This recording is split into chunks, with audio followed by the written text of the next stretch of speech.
Estamos vendo a história da igreja e hoje nós vamos passar para a nossa segunda parte, a Alta Idade Média. Aqui tem um detalhe, tá, gente? No Brasil é chamado Alta Idade Média porque os historiadores no Brasil seguem a escola francesa. Para os franceses chama-se Alta Idade Média. Não há acordo sobre a Idade Média. Na verdade, a Idade Média tem 1000 anos e não há acordo na subdivisão da Idade Média.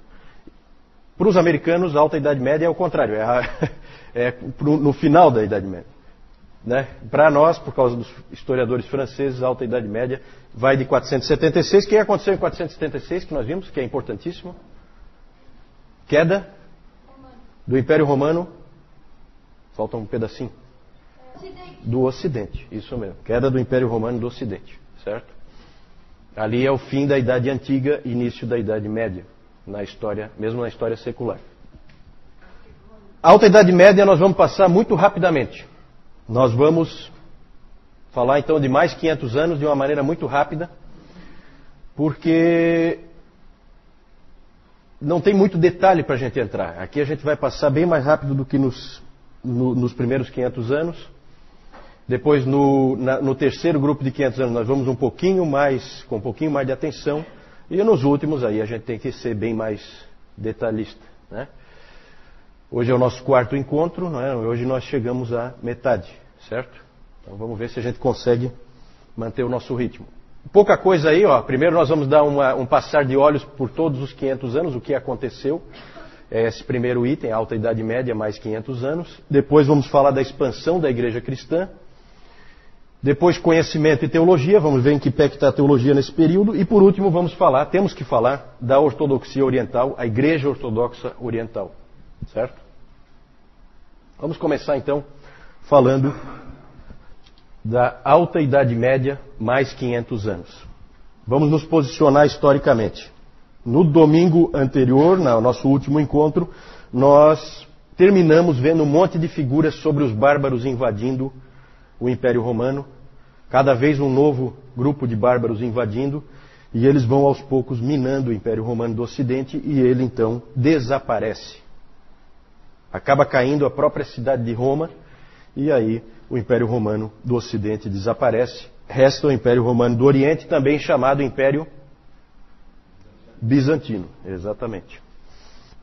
A Idade Média são 1000 anos, como eu disse antes. Muitas vezes é chamada de Era das Trevas, né? É claro que quem vivia na Idade Média não sabia que estava vivendo na Idade Média. Isso aí é uma classificação que vem depois dos historiadores. Por que média? Porque ela fica entre o período clássico e a modernidade. Ela é um período transitório entre dois grandes períodos da história da humanidade. Então ela é considerada uma época de baixa na história da humanidade. E se diz muito que essa época aí da Alta Idade Média é uma Era das Trevas. O próprio Justo Gonzalez, nos livros dele, ele chama esse período de Era das Trevas. O professor Calhoun discorda, ele acha que não é bem assim. Era das Trevas. Ele acha que só o 10º século, do ano 900 até o ano 1000, é que realmente foi um período assim de trevas mesmo, porque nada acontecia, e isso muito em função do fato de estar se aproximando o ano 1000. E as pessoas com muito medo da aproximação do ano 1000. E o ano 1000 chegou, nada aconteceu, né? As barbaridades que aconteciam continuaram acontecendo, as coisas boas também. O sol amanheceu normalmente, não houve nada de especial. E o 2000 aconteceu a mesma coisa, né? Exatamente. Esse nós vivemos, né? No 1000 eu não me recordo bem. O Newton lembra, porque o Newton... Né? Da Arca de Noé em diante, o Newton está bem lembrado. Está bem lembrado dos acontecimentos. Isso. Então nós vimos que o Império Romano não é mais Império Romano, mas também, gente, não existem ainda os países modernos que a gente conhece hoje. Isso também não existe. Então essa é a época, quem não fugiu da escola, estudou lá nas aulas de história, que é a época do feudalismo. Por que isso? Porque você tem a Europa distribuída por tribos bárbaras. E uma não gosta da outra. E essas tribos bárbaras, eles têm sede de sangue. Eles adoram guerrear. Então, eles acabavam sempre um fugindo do outro. Então, eles eram muito nômades e eles acabam ocupando toda a Europa. E eles iam forçando, conforme os bárbaros mais fortes empurravam os mais fracos para frente, eles iam entrando cada vez mais no Império Romano. Né? Foi assim que Roma foi caindo aos poucos, certo? E aí, essas tribos dividiam as áreas que eles controlavam, para manter o controle, elas dividiam em áreas menores. Essas áreas eram entregues para determinados senhores. O rei de cada tribo bárbara dessa entregava para homens da confiança dele, entregava determinadas regiões. Ó, você vai cuidar dessa região aqui, você vai cuidar dessa.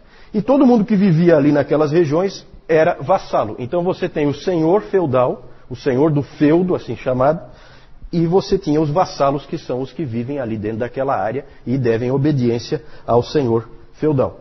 Então é uma época, gente, essa época é uma época em que nós não vamos encontrar muito avanço do conhecimento, nem da teologia. É uma época de camponeses, agricultores e soldados.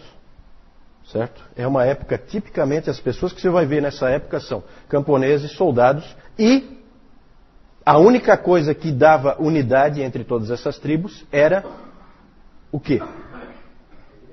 O cristianismo. O cristianismo. Exatamente. Então, nessa época aí, alguém disse que não adiantava você chegar para uma pessoa que vivia nessa época e perguntar para ela assim, de que país você é? Ela não vai te entender. Isso não significa nada. Mas pergunte para ela de que bispado ela faz parte e ela tem a resposta na ponta da língua. Então vejam a unidade que vem do fato da igreja estar presente no meio de todos esses povos bárbaros. Todos não, né? Os que estavam dentro do Império Romano, esses estavam sob a influência também da igreja católica romana. Nesse período nós já podemos falar em igreja católica romana, tá? A gente evitou de falar anteriormente da igreja católica romana, mas eu mostrei para vocês, nosso último encontro, no final eu mostrei um papa, que esse é o papa que é mais ou menos o marco do início da igreja católica romana, que é o papa, alguém lembra? Leão I, exatamente, Leão I. Esse Papa aí foi quem primeiro foi ele que fez uma coisa interessante, que é o que até eu acho que foi a Adriana que me perguntou, pena que ela não está aí. Foi esse Papa que que teve a ideia de pegar Mateus 16, versículos 18 e 19. Alguém abre para mim aí, por favor? Vou colocar uma voz bonita aqui para falar. Também. A tua com certeza não. Falei voz bonita. Né? Mateus 16. Também eu te digo que tu és Pedro, e sobre esta pedra edificarei a minha igreja, e as portas do inferno não prevalecerão contra ela. Dar-te-ei as chaves do reino dos céus. O que ligares na terra terá sido ligado nos céus, e o que desligares na terra terá sido desligado nos céus. Todo mundo lembra desse texto, né? Como diria o Newton, todo mundo conhece esse texto. Todo mundo. Então esse texto, vejam que vocês lembram desse texto. Só que esse Papa Leão I teve a ideia de pegar esse texto e trazer autoridade para ele baseado nesse texto bíblico. Certo? Porque aí ele diz que as chaves do reino estão com Pedro, e que a igreja é construída em cima de Pedro, o que, num primeiro momento, não resolve nada. Só que aí ele diz que Pedro foi o primeiro bispo da igreja de Roma. E que ele, pela sucessão apostólica, foi passando a autoridade e a chave para cada um dos bispos de Roma. Certo? Tudo isso aí não está no texto, né? Todos esses adendos aí, para construir a interpretação, evidentemente são ideias do Leão I, extremamente úteis essas ideias para a força do papado e para a força da igreja romana. Exatamente. A ideia da sucessão apostólica, que nós vimos já em outro momento, né? Ele vai pegar essas pecinhas e construir um esquema usando uma base bíblica que vale até hoje, vocês sabem disso. Está sendo usado até hoje, isso aí está em vigor, né? Para a igreja católica romana. Esse, então, foi um grande papa para o catolicismo romano. O outro grande papa do catolicismo romano, nesse período, foi Gregório o Grande. Esse aí é o papa missionário. Foi ele que, depois de Paulo, nós podemos dizer que ele é o primeiro grande estrategista missionário. Ele realmente traçou nos mapas onde ele queria mandar missionários, quem ele queria conquistar.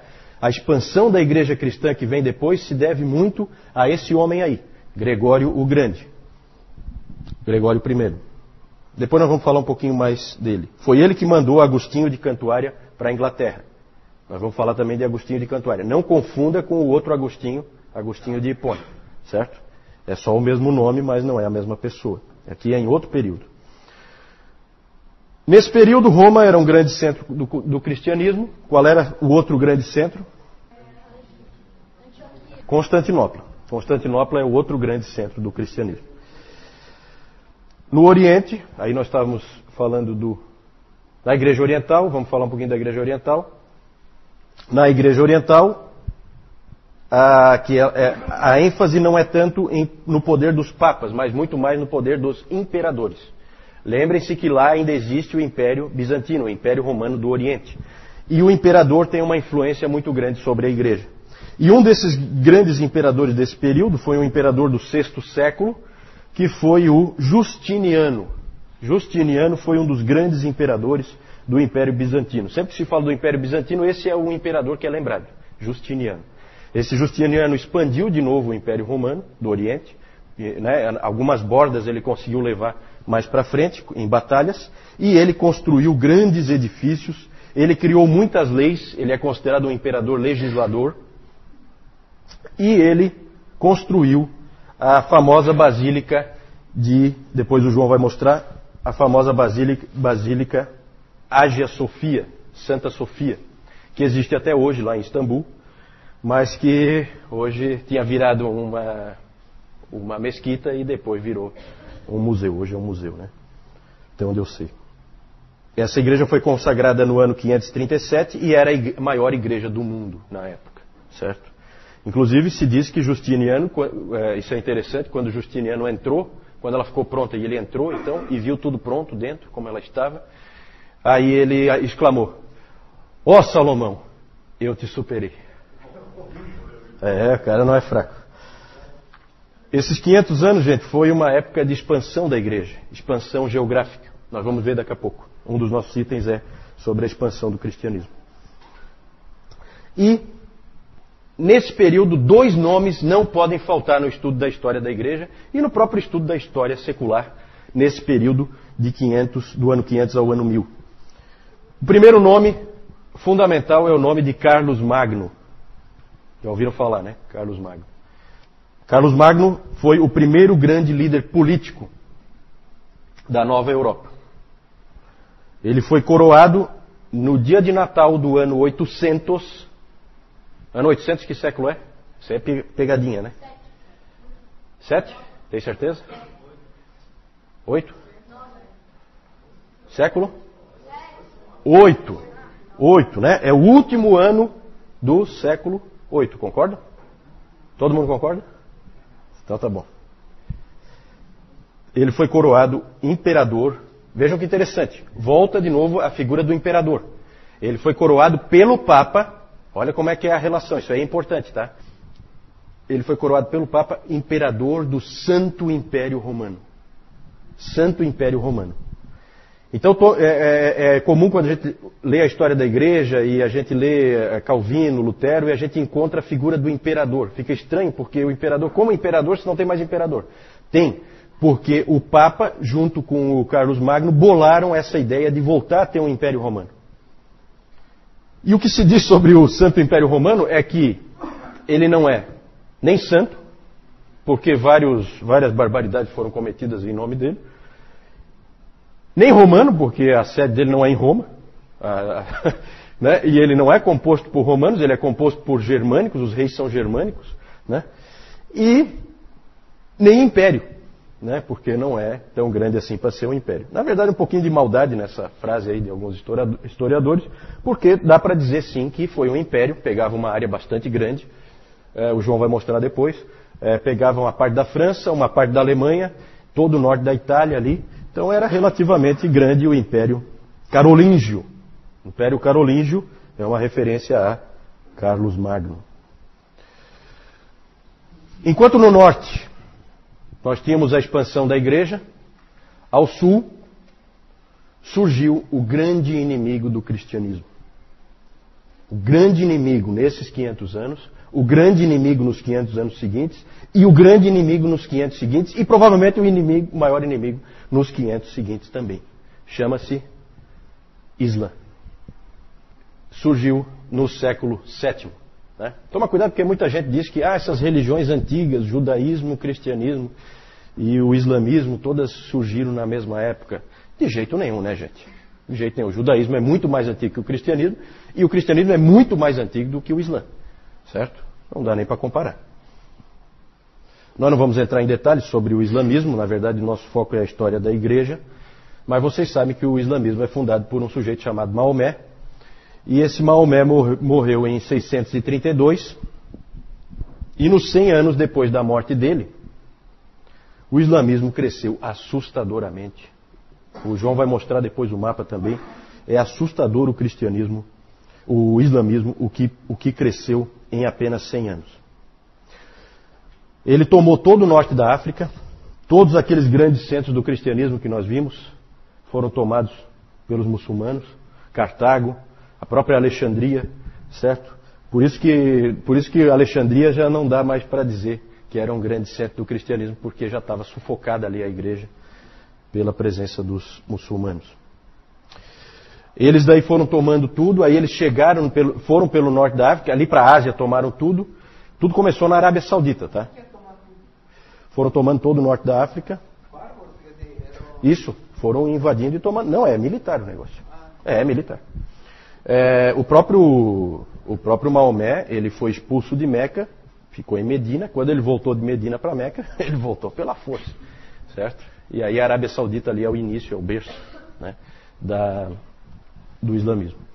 E eles avançaram, os muçulmanos avançaram pelo norte da África, que é onde nos interessa mais.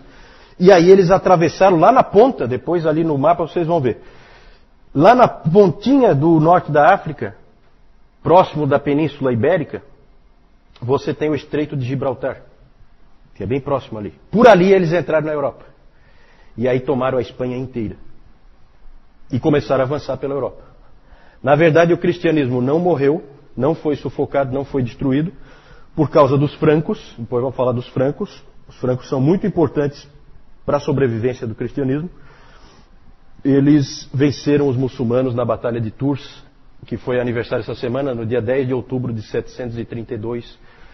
Eles venceram, o Carlos Martel, né? O Carlos Martel venceu com as suas tropas o avanço dos muçulmanos e conseguiu segurá-los na Espanha. Eles não foram mais para frente. E do outro lado, em 718, as tropas do imperador conseguiram também conter o avanço dos muçulmanos.